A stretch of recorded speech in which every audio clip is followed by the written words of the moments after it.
Welcome to part 2 on rates. So quick review from yesterday.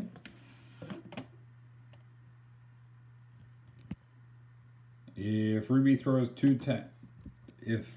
tantrums 2 times every 5 hours, how many would she throw in 20 hours? How often does she throw them? So it's kind of 2 parts to this question.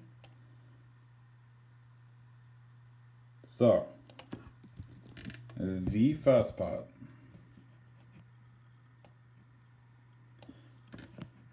I would write my rate out, tantrums on the top, hours on the bottom. It doesn't matter, I could put hours on the top, tantrums on the bottom, but I kind of go with whatever the order I'm given in the question.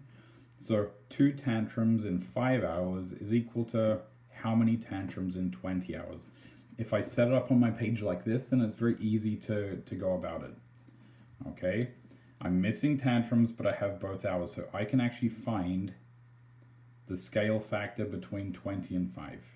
Okay, I do that by dividing 20 divided by 5. I take the bigger number, I divide by the smaller number, and I get 4. Okay, so if I multiplied the bottom by 4, 5 times 4 is 20, 2 times 4, so Rue would have 8 tantrums in 20 hours. If this was true, she actually has less. Part 2 of the question. You can see I used the scale factor there. Part 2 of the question. If she has 2 tantrums in 5 hours, how often does she have them all together? So there are 2 ways to do this. One of them makes sense and one of them doesn't. Okay, so I want you to find, so pause it, 2 tantrums in 5 hours would be how many tantrums in 1 hour? So pause it and give it a try. Okay, welcome back. You divided, if you divide the right side by 5 to get from 5 to 1, I divide my 2 by 5.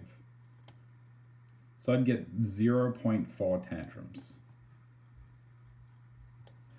Okay. Instead of this, let's go with 2 tantrums is equal to 5 hours. How often does she have 1 tantrum? Okay, so pause it again and give it a try. Okay, so you divided 2 by 2 to get 1. You divide 5 by 2 to get 2.5. Now look at our math. Does 0.4 tantrums in 1 hour make sense? It doesn't. Does 1 tantrum every 2.5 hours make sense? Yes, it does. So both of these are actually correct rates, but only one of them makes sense in terms of the numbers. Okay? You can't throw half a tantrum, but you can throw 1 tantrum in 2.5 hours. That's a very tangible piece of math. So sometimes when you approach these questions, if you get a really weird answer, maybe you did the wrong unit rate. And remember, unit rates are when we're dealing with 1. Okay, let's move on.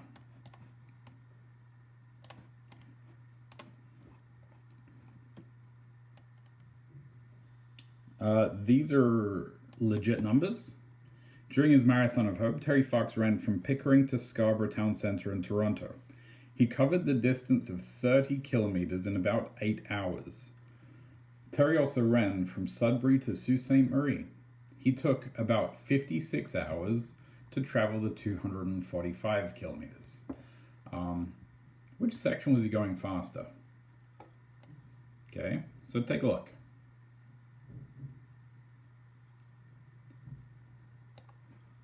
I've kind of set it up here for you. So, again, if you're comparing speed, I wouldn't compare the 2 to each other.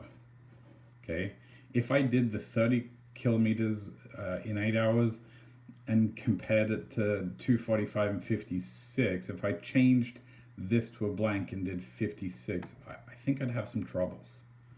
Okay, it would make sense. You would get the right answer, but it might just be confusing.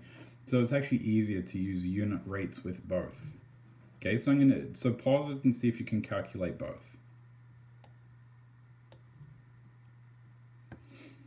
Okay, so you went from 8 hours down to 1 hour, you divide it by 8.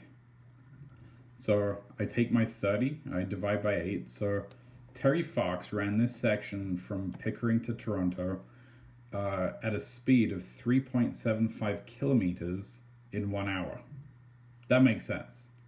I wouldn't want to do hours per kilometer because I'd get a decimal, and like 0.35 of an hour, that doesn't, I don't think of any minutes with that. I find that confusing.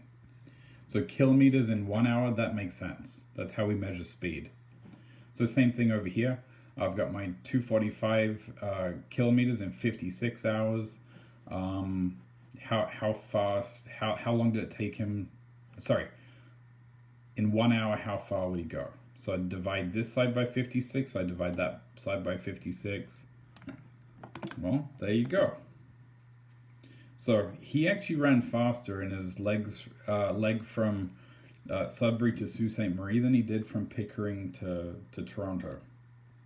Okay, your instinct would probably tell you that the shorter distance you'd run faster, but that's probably the trick that's embedded in this question. All right, we're not going to do any more examples here because I'm going to give you a page. It's day 2 of this, so you should be pretty fluent with it. Let me know if you have any troubles. Good luck.